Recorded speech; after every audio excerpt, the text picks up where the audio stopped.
축복된 안식일 첫 시간입니다. 오늘 이 저녁에 하나님 앞에 각 처에서 온라인을 통해서 함께 나오신 우리 모든 성도님들을 나의 하나님께 감사를 드립니다. 오늘 저녁부터는 저희가 형통한 아들 요셉에 대해서 함께 주의 말씀을 가지고 함께 은혜를 나누려고 합니다. 요셉에 대한 성경 연구를 저희가 할 건데요, 요셉을 한마디로 요약하면 형통한 사람입니다.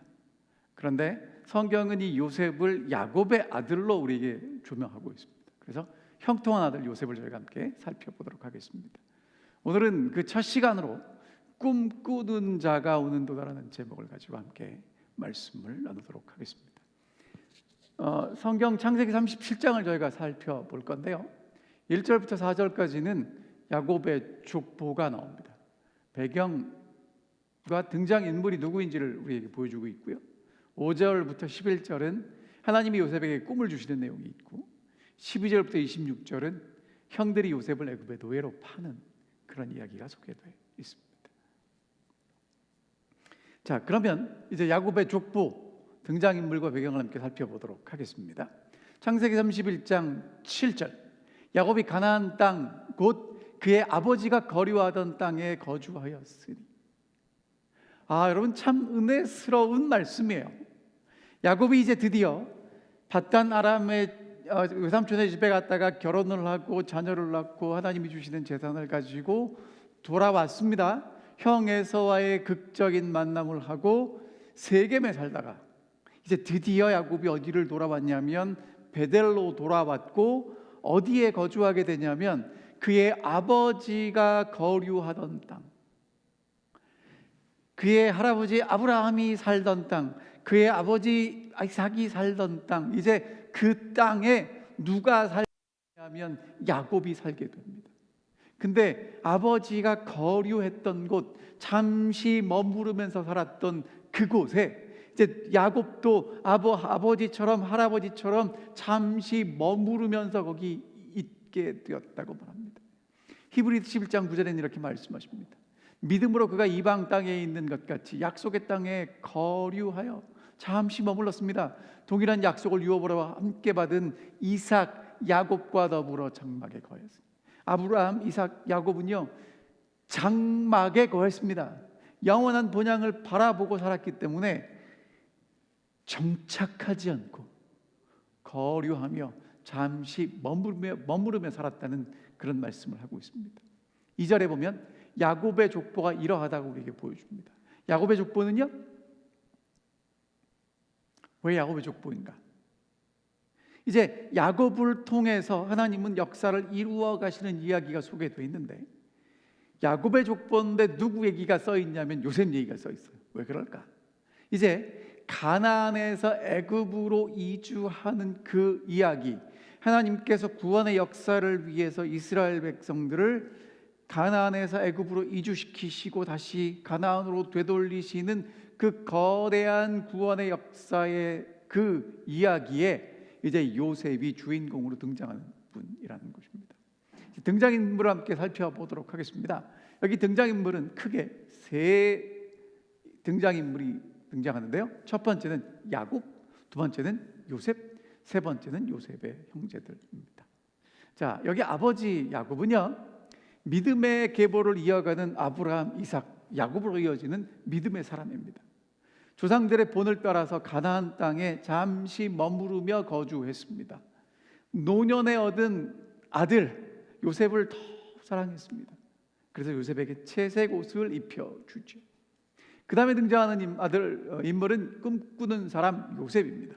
야곱의 11째 아들인데 야곱이 정말 사랑했던 아내 라헬의 맏아들입니다. 창세기 37장에 등장하는 요셉은 17살의 소년입니다. 어머니 라헬이 동생을 낳다가 최근에 죽었습니다. 그래서 아버지가 이 야곱을 더 사랑했기 때문에 채색 옷을 입혀주죠. 성경에 나오는 요셉은요, 매사에 적극적이고 성실하고 정직하고 신뢰할 만한 인물로 우리에게 보여주고 있습니다. 그 다음에 이제 요셉의 형제들이 등장하는데요,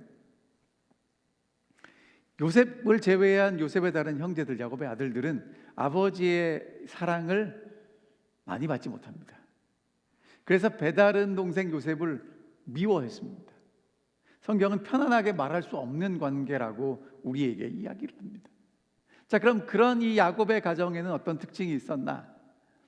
그 믿음의 조상인 야곱의 가정인데, 믿음의 가정은 분명합니다. 왜냐하면 세겜에서 큰 위기를 경험했을 때 하나님이 베델로 올라가라고 말씀하셨을 때 온 식구들이 다 하나님의 말씀을 듣고 베델로 올라갑니다. 우상을 버리고 의복을 바꾸고 정결케 하라는 말씀을 듣고 그 일을 다 따라하면서 믿음으로 이제 베델로 올라간 야곱의 가족들이에요. 믿음의 가정입니다. 하지만 그 안에는 긴장과 경쟁이 있습니다. 야곱의 네 아들, 그러니까 어머니가 네 명이에요. 배가 다른 네 어머니 사이에 난 형제들 사이에 묘한 긴장과 갈등이 있습니다. 어머니들 사이에도 그게 있고요, 자녀들 사이에도 그런 게 있어요. 그런데 아버지 야곱이 사랑하는 아내가 죽게 되자 그 아내의 아들 요셉을 편애하죠. 요셉에게만 채색 옷을 입힙니다. 여러분, 채색 옷은 색깔이 요란한 옷이라기보다는 그 당시 야곱의 모든 식구들이 목축업을 했기 때문에 소매가 짧은 옷, 그리고 길지 않은 옷을 입고 노동에 적합한 옷을 입고 살았는데, 요셉에게는 어떤 옷을 줬냐면 소매가 긴 옷, 길게 느려뜨려지는 옷을 주었습니다. 무슨 얘기냐면 노동하지 말고 살라는 거예요. 귀족들이 입었던 옷입니다. 그 옷을 야곱에게는 입혀주고 요셉에게는 입혀주고 다른 애들에게는 입혀주지 않았습니다. 아버지의 그런 편애 때문에 정말 집안 분위기는 참 늘 살얼음을 걷는 긴장 속에 있었습니다. 그런 요셉에게 거스를 수 없는 변화가 찾아왔는데요, 그것은 어머니 라헬의 죽음이었습니다. 모두가 어머니의 죽음을 정말 슬퍼하고 참 힘들고 어려운 것인데 요셉에게는 더했습니다. 왜냐하면 그 집안의 안주인 4명 중에 제일 힘이 있었던 안주인이 라헬이었어요. 근데 그 라헬이 죽게 되자 이제 그 라헬의 아들이었던 요셉은 집안의 변방이 되고 저 구석에 처박히는 그런 아들이 됐습니다.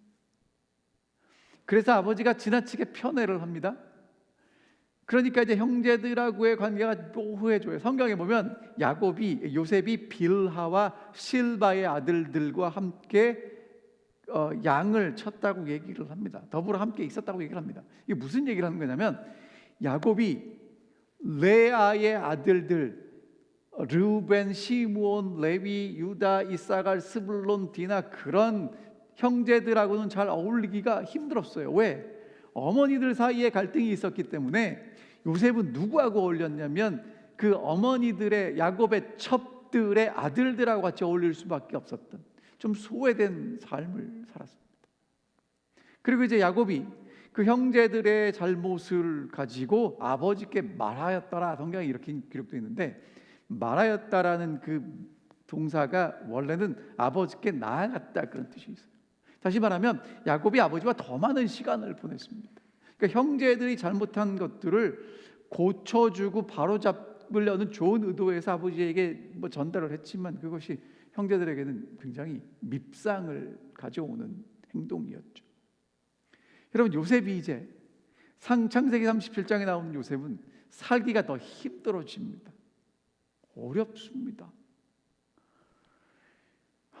동생을 낳다가 돌아가신 어머니, 아버지의 더 많은 관심과 사랑 때문에 형제들하고의 불화와 불목, 그 가운데 요셉이 그냥 묵묵히 하루하루를 살아가고 있었습니다. 이 요셉에 대해서 부조와 선지자는 이렇게 말씀하시는데요, 순결하고 활동적이고 기쁨이 충만한 이 젊은이는 또한 도덕적으로 성실하고 확고한 증거를 나타내었다. 그는 아버지의 교훈에 귀를 기울이고 하나님께 순종하기를 좋아하였다. 아주 참 좋은 특성을 가진 젊은이였지만 힘들고 어려운, 어머니가 돌아가신 이후에 힘들고 어려운 나날을 보낼 수밖에 없게 되었습니다. 자, 그런데 이제 그런 요셉에게 하나님께서 꿈을 주십니다. 요셉이 꿈을 꾸고 자기 형제들에게 그것을 말했기 때문에 형들이 더욱 요셉을 미워하게 되었다고 이야기합니다. 이 결론입니다. 그럼 어떤 과정이 있었는가? 첫 번째 꿈이에요. 요셉이 그들에게 이르되 청하건대 내가 꾼 꿈을 들으시오. 우리가 밭에서 곡식단을 묶던 내 단은 일어서고 당신들의 단은 내 단을 둘러서 절하자이다. 요셉이 어느 날 꿈을 꿨어요. 그 꿈이 너무 분명하고 생생해서 형제들을 불러놓고 얘기를 합니다. 우리가 다 밭에서 곡식단을 묶고 있었는데 내 단은 꼿꼿하게 서고 당신들의 단은 내 단을 둘러서 절했어요. 그랬더니 형들이 그들에게 뭐라고 얘기하냐면 내가 참으로 우리의 왕이 되겠느냐, 참으로 우리를 다스리게 되겠느냐. 그리고 그 꿈과 말로 더욱 더 요셉을 미워하게 됩니다. 근데 이게 끝이 아니었어요. 요셉이 다시 꿈을 꿉니다. 형들에게 뭐라고 얘기하냐면 내가 또 꿈을 꾼즉 해와 달과 11별이 내게 절하더이다. 이번에는 한술 더 떠서 해와 달과 11별 온 식구들이 내게 절하더이다 라고 얘기를 했습니다. 그랬더니 그 꿈을 아버지와 형제들에게 말했더니 아버지가 그걸 듣고 꾸짖어요. 내가 꾼 꿈이 무엇이냐? 나와 내 어미와 내 형들이 참으로 가서 땅에 엎드려 내게 절하겠느냐? 참, 여러분, 요셉이 왜 이런 꿈을 꾸게 되었을까? 그리고 그 꿈을 이야기했더니 이제는 아버지까지 나서서 요셉을 꾸짖습니다. 11절, 그의 형들은 시기하되 그의 아버지는 그 말을 간직해 두었더라. 형들은 정말 요셉이 더 미웠어요. 아니, 안 그래도 미운데 미운 말만 골라서 합니다. 왜 그런 꿈을 꿨다고 얘기를 합니까? 자, 여러분, 요셉이 꿈을 꾼 것이 무엇일까요? 자, 여러분, 요셉이 그 꿈을 꾸려고 밤에 기도했다라고 그런 얘기가 없어요. 하나님이 주신 꿈입니다. 요셉이 잠을 잘 때 하나님이 요셉에게 꿈을 주셨어요. 고난 중에 있던 요셉에게 꿈을 주신 것입니다. 근데 여러분, 보통 꿈은요, 꾸고 나면 흐려져요. 잊혀집니다. 뭐 그런 게 있었거니 하는데 요셉에게 주신 이 꿈은 분명합니다. 선명합니다. 시간이 가면 갈수록 더 또렷하게 보이는 꿈입니다. 미움을 받고 있어서 이 말을 하면 더 미움을 받을 걸 아는데 말하지 않고는 견딜 수 없는 꿈이에요. 왜? 너무 분명하니까, 확실하니까. 여러분, 이 꿈이 무엇일까? 하나님이 이제 요셉과 그의 가족을 인도하실 하나님의 비전을 요셉을 통해서 설명해 주시는 어마어마한 자리였어요. 똑같은 꿈을 두 번이나 꿨다는 건 뭐냐면 분명하다는 것입니다.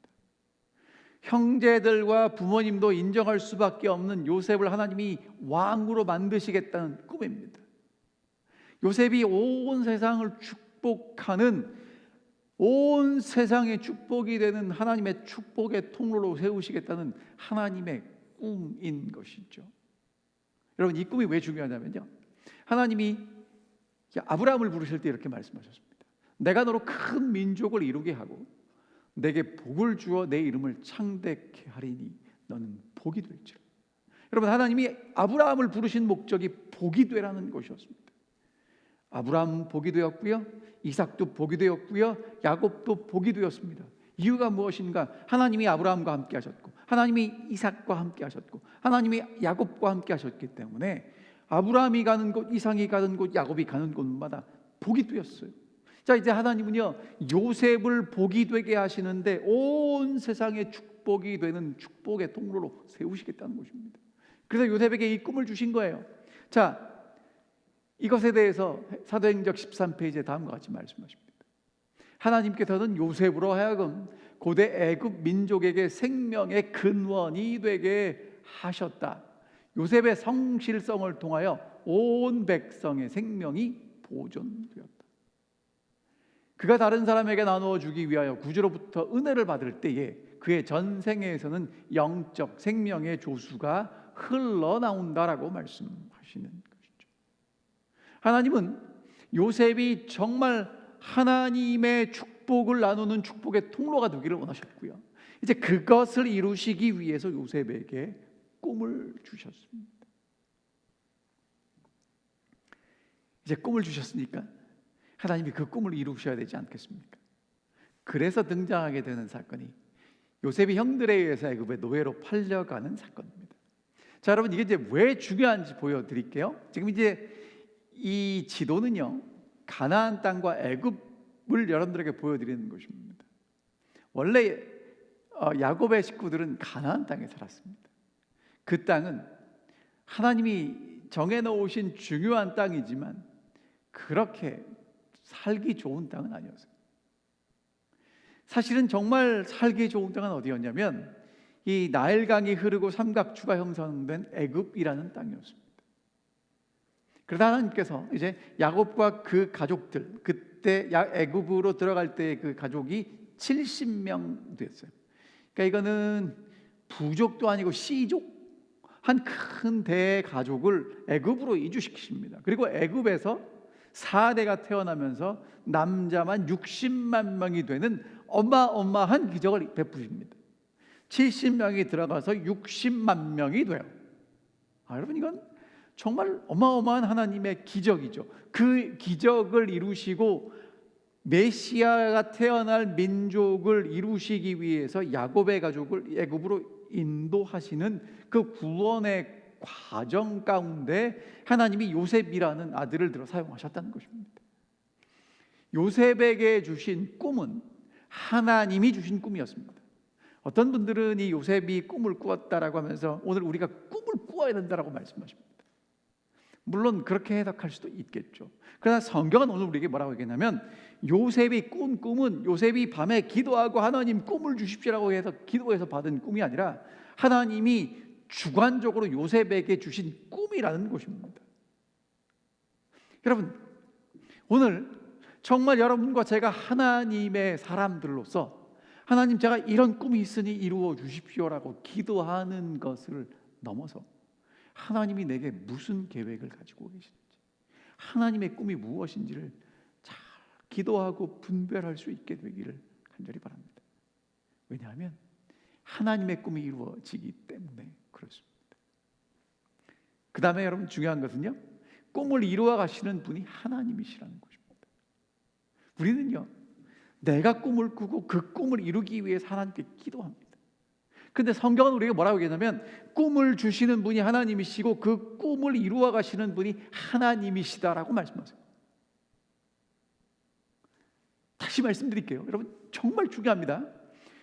우리가 꿈을 가지고 하나님, 제 꿈이 이것인데 이루어 주세요라고 기도하는 것이 우리가 생각하는 방향이라면, 패턴이라면, 성경은 우리에게 뭐라고 얘기하냐면 하나님이 요셉에게 꿈을 주시고 그 꿈을 하나님이 이루어 가신다는 것입니다.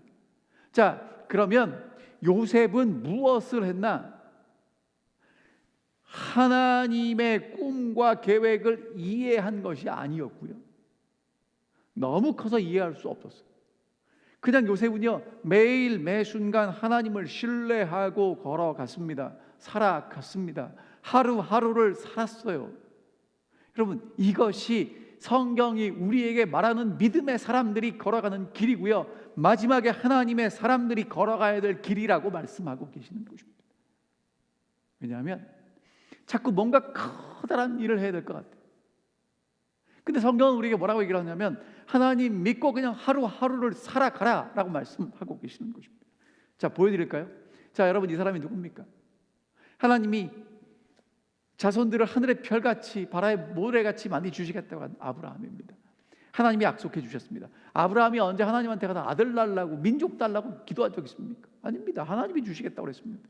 여러분, 그러면 그 민족을 주시고 아들을 주시는 것 누가 하시는 것입니까? 하나님이 하시는 것입니다. 아브라함이 뭘 하면 될까요? 믿고 기다리는 겁니다. 하나님의 약속을 믿고 기다리는 것입니다. 믿고 기다리면 되는데 믿고 기다리는 것이 얼마나 힘든지 몰라요. 왜? 자꾸 흔들리니까요. 딴 생각이 들어오니까요. 아브라함은 끝끝내 하나님을 믿었고요, 하나님이 주시는 그 아들을 약속으로 받습니다. 여러분, 야곱은 어떻습니까?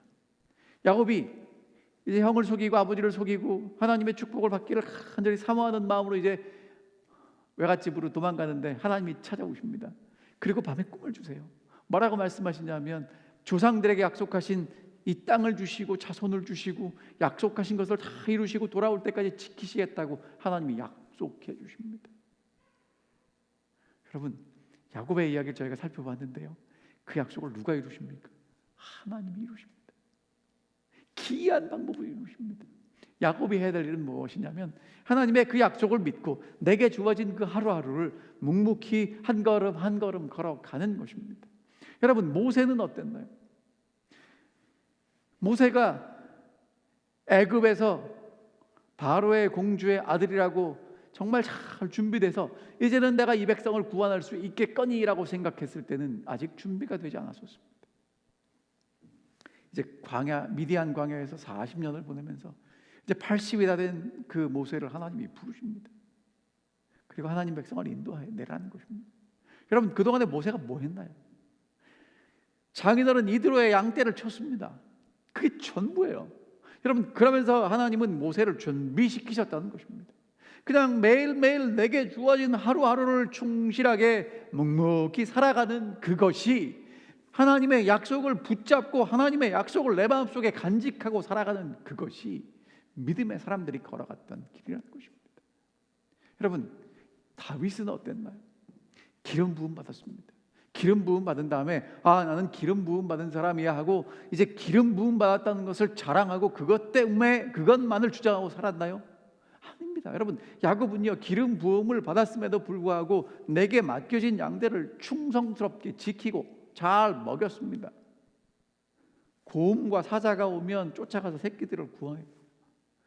그 맹수들과 싸우기 위해서 물매를 연습을 수없이 많이 했을 것입니다. 정말 내게 맡겨진 일을 성실하게 감당하는 그 다윗, 하나님은 그 다윗을 통해서 이스라엘의 위대한 왕이 되게 하신 것입니다.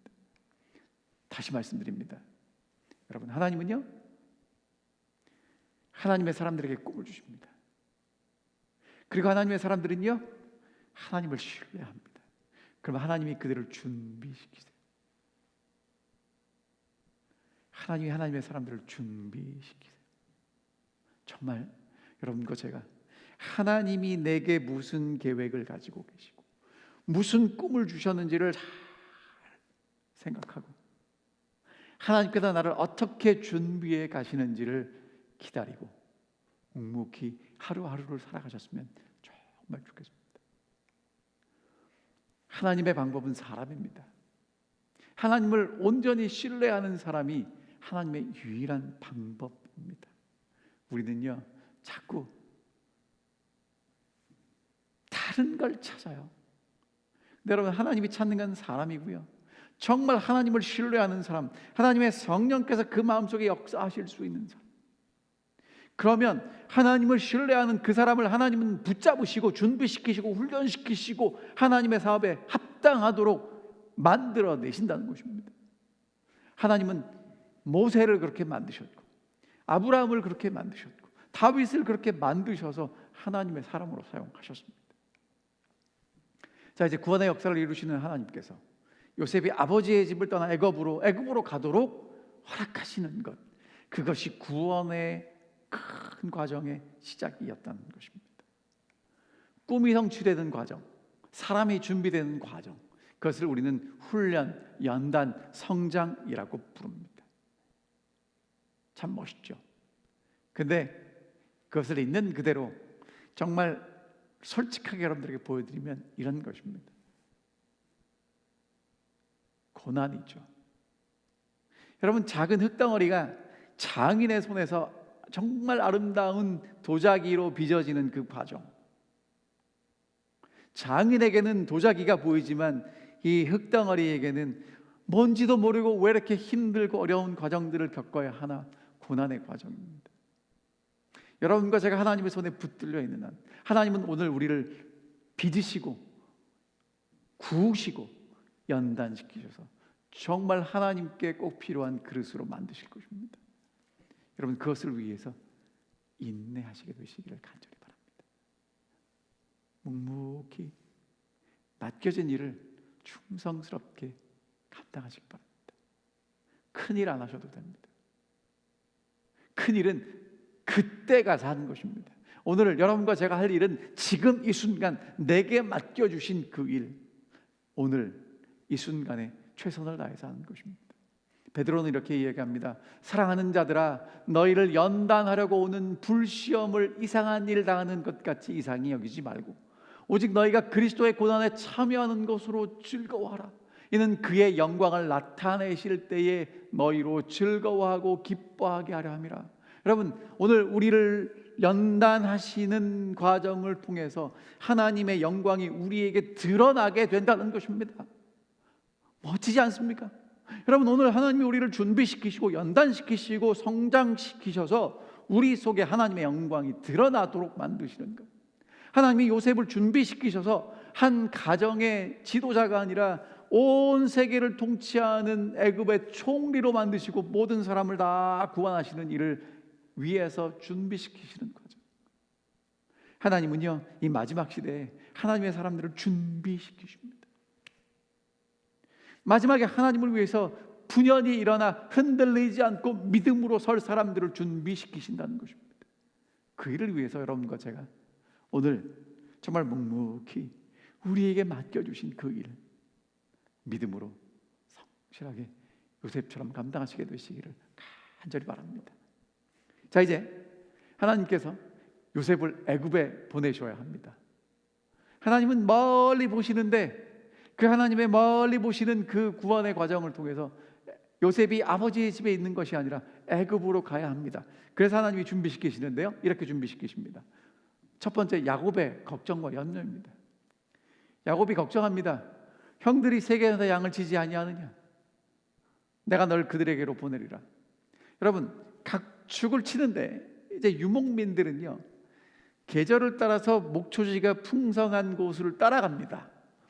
겨울철에는 남쪽에 목초지가 형성이 되지만 여름철에는 북쪽에 목초지가 형성이 돼요.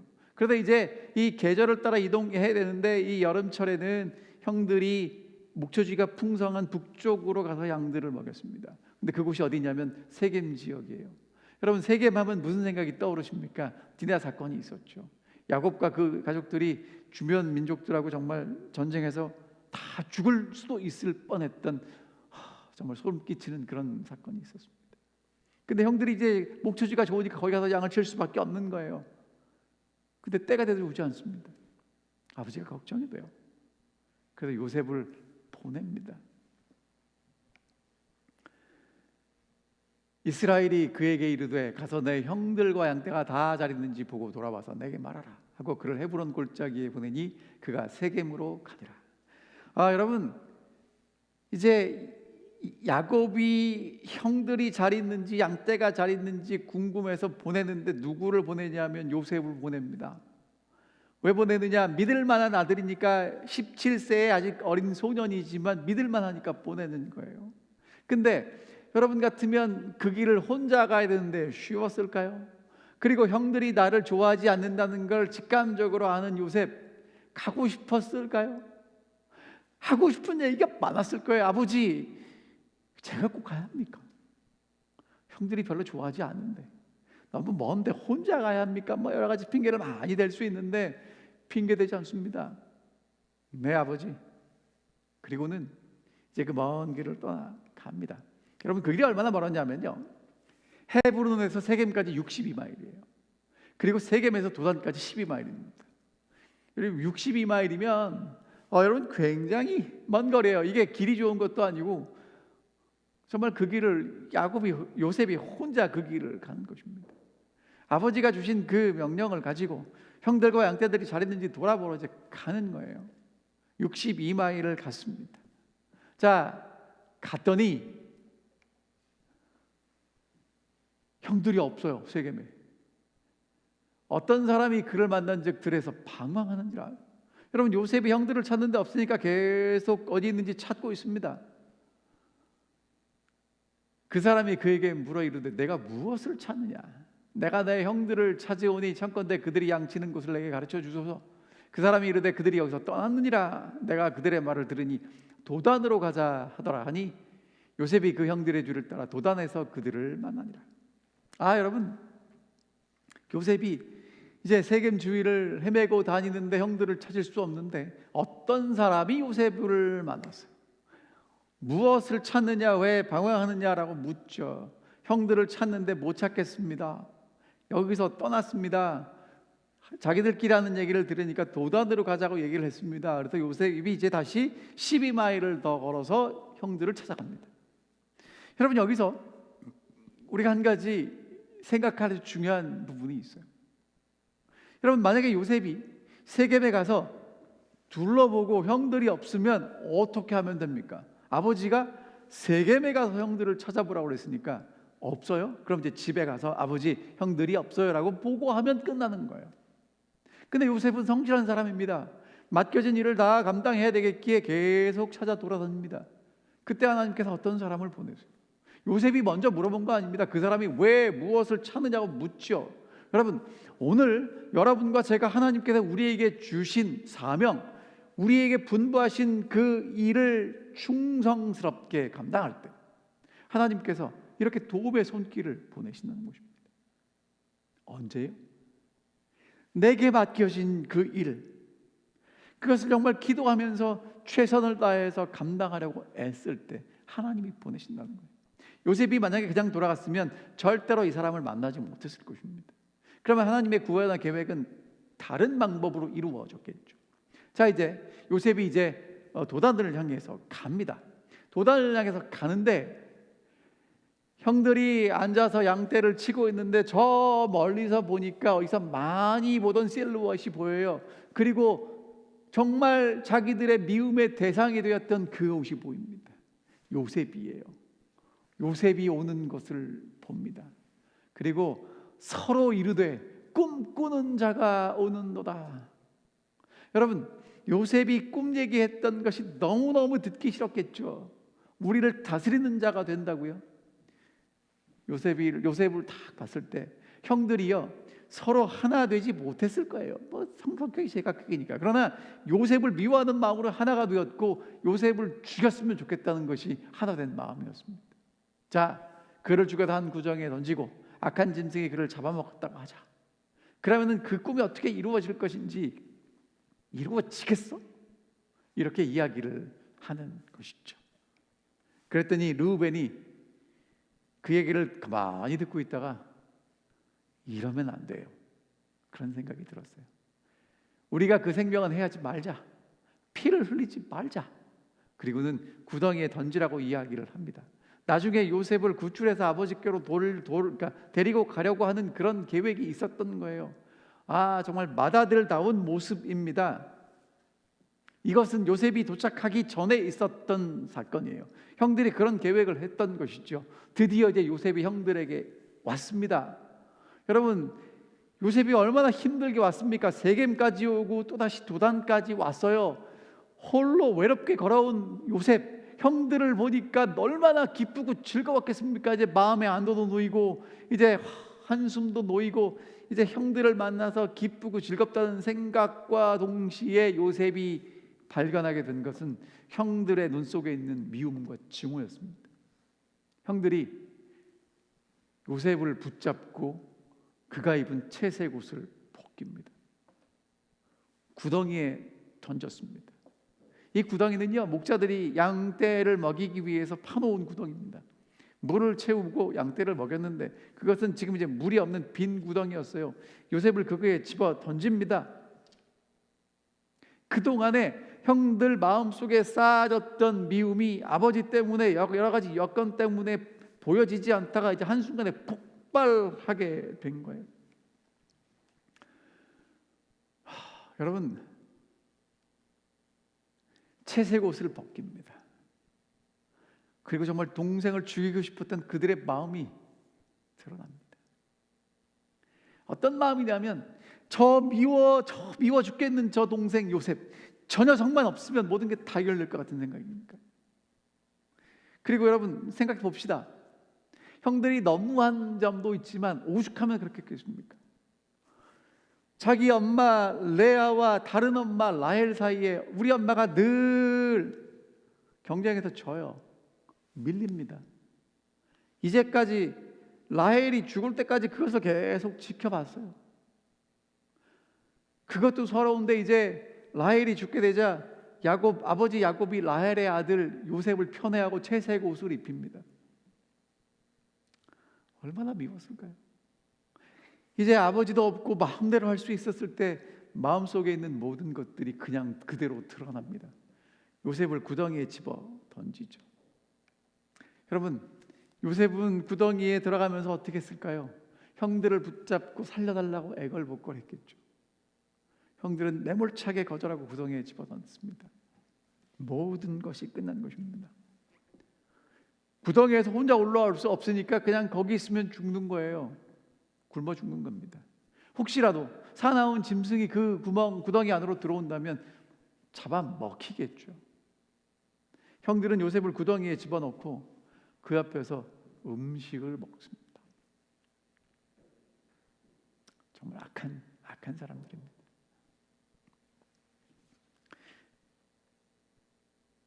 그때 그들이 앉아서 음식을 먹는데 한 무리의 이스마엘 사람들이 낙타에다 향품과 여러 가지 물건을 싣고 애굽으로 내려가고 있습니다. 유다가 형제들에게 뭐라고 그랬냐면, 야, 우리가 동생들을 굳이 죽일 이유가 있을까? 팔아버리자. 우리의 혈육 아니냐. 형제들이 듣고 보니까 뭐 일리가 있어요.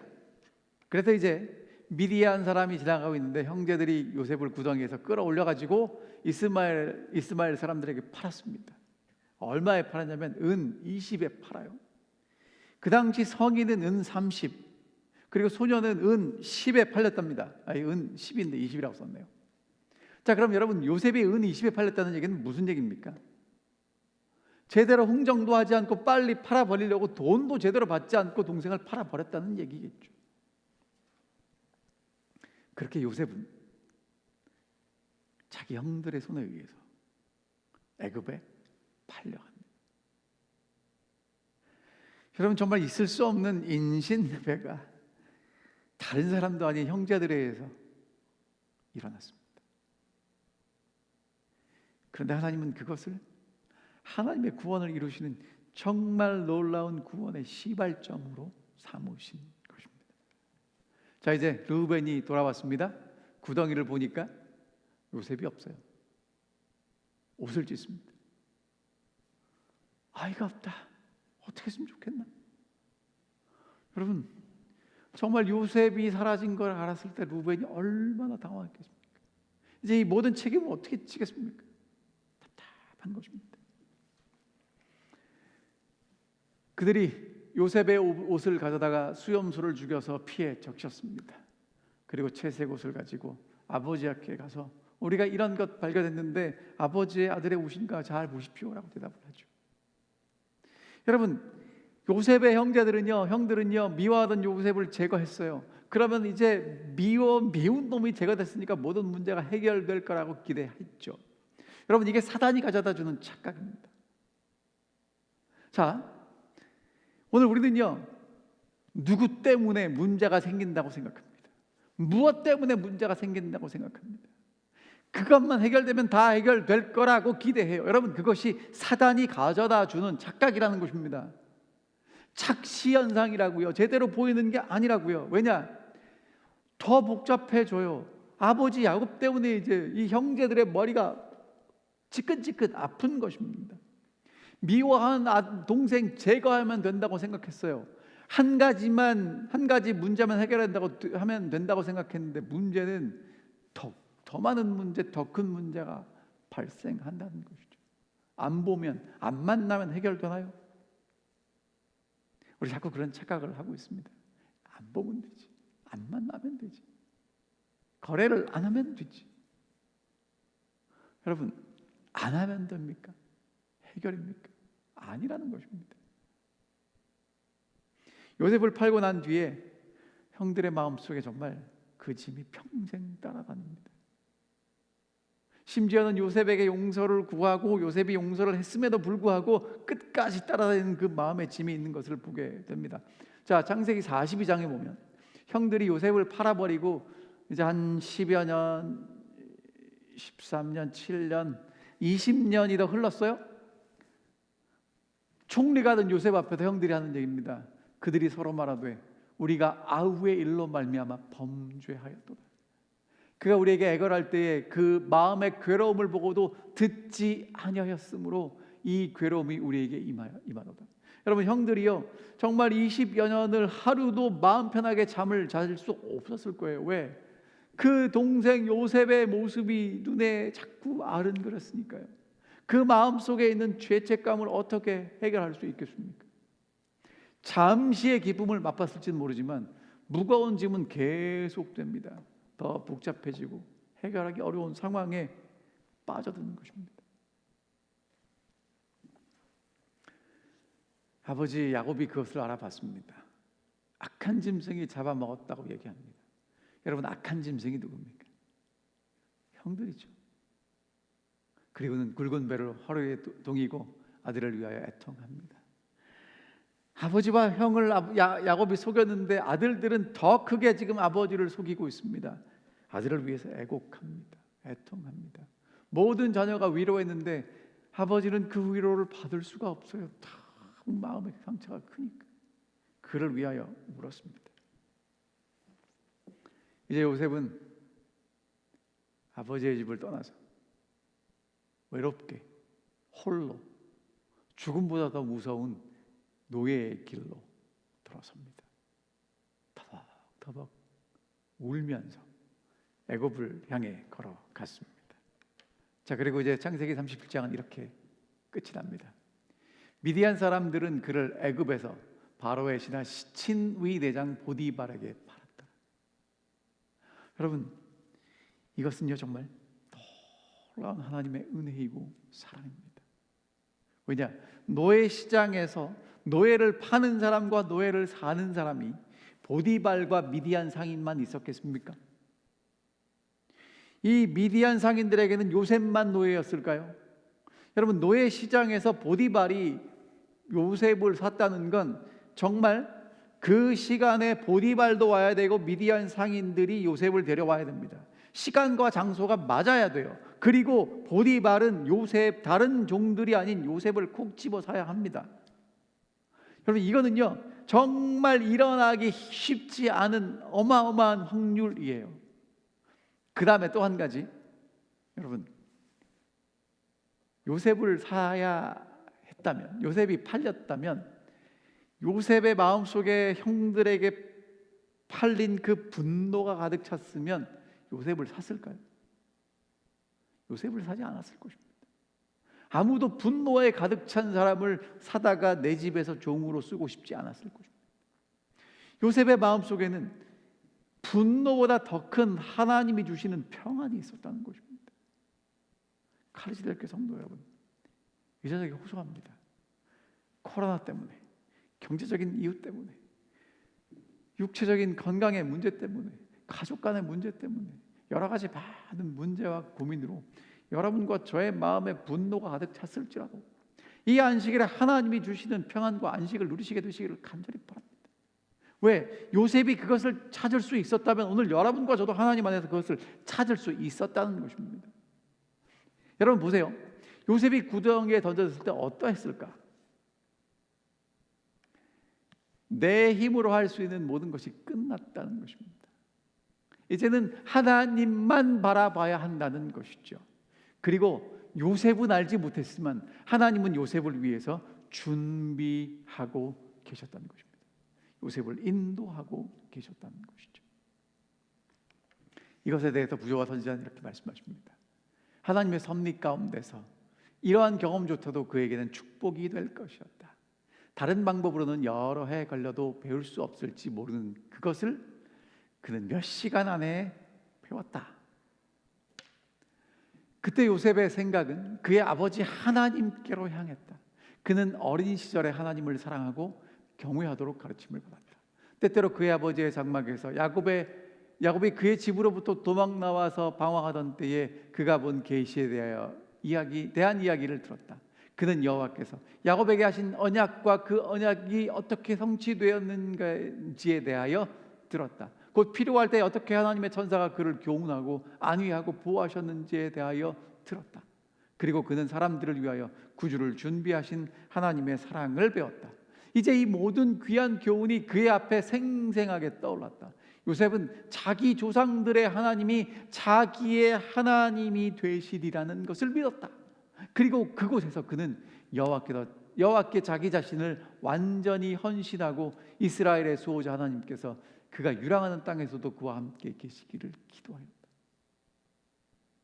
여러분, 요셉이 한 것이 무엇이냐면 아버지로부터 들었던 하나님 이야기, 아버지 하나님, 할아버지 이삭의 하나님, 그 할아버지 아브라함의 하나님, 그의 조상들을 인도하신 그 하나님이 이제 나의 하나님이 되실 것이라는 것을 믿고 그 하나님께 자기 자신을 바쳤습니다.